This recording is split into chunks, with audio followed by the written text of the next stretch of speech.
అనుష్క శెట్టి గారు ఇప్పుడు కొత్తగా యాక్ట్ చేస్తున్న మూవీ 'ఖైదీ 2'. అయితే అనుష్క శెట్టి గారు ఈ 'ఖైదీ 2' మూవీకి ముందు లాస్ట్ యాక్ట్ చేస్తున్న movie 'mister T mister Polishetty'. అయితే 'mister T mister Polishetty' movie release అయ్యి 2 ఇయర్స్ అయిపోయింది. అయితే 'mister T mister Polishetty' movie release అయ్యి మంచి హిట్ అయింది. అయితే 'మిస్టర్ టీ మిస్టర్ పొలిశెట్టి' మూవీతో అనుష్క శెట్టి గారికి ఒక మంచి హిట్ వచ్చింది. అయితే అనుష్క శెట్టి గారు 'mister T mister Polishetty' movie release తర్వాత 2 ఇయర్స్ టైం గ్యాప్ తీసుకొని ఇప్పుడు మళ్ళీ ఈ 'ఖైదీ 2' మూవీలో యాక్ట్ చేస్తున్నారు అనుష్క శెట్టి గారు. చూడాలి అనుష్క శెట్టి గారికి ఈ 'ఖైదీ 2' మూవీతో కూడా ఇంకొక మంచి హిట్ వస్తుందా లేదా అనేది మనం ఈ 'ఖైదీ 2' మూవీ రిలీజ్ అయ్యాక చూడాలి.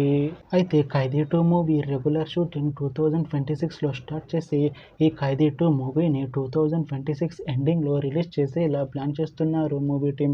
అయితే 'ఖైదీ 2' మూవీ టీం మాత్రం చాలా కాన్ఫిడెంట్గా ఉన్నారు. ఈ మూవీ చాలా పెద్ద హిట్ అవుతుంది అని అంటున్నారు మూవీ టీం. చూడాలి 'ఖైదీ 2' మూవీ రిలీజ్ అయ్యాక మంచి హిట్ అవుతుందా లేదా అనేది మనం ఈ 'ఖైదీ 2' మూవీ రిలీజ్ అయ్యాక చూడాలి. Thanks for watching this video friends. మీకు ఈ వీడియో నచ్చితే ఈ వీడియోని లైక్ చేయండి. ఇంకా ఇలాంటి మూవీ అప్డేట్స్ కోసం ఈ ఛానల్ని సబ్స్క్రైబ్ చేసుకోండి.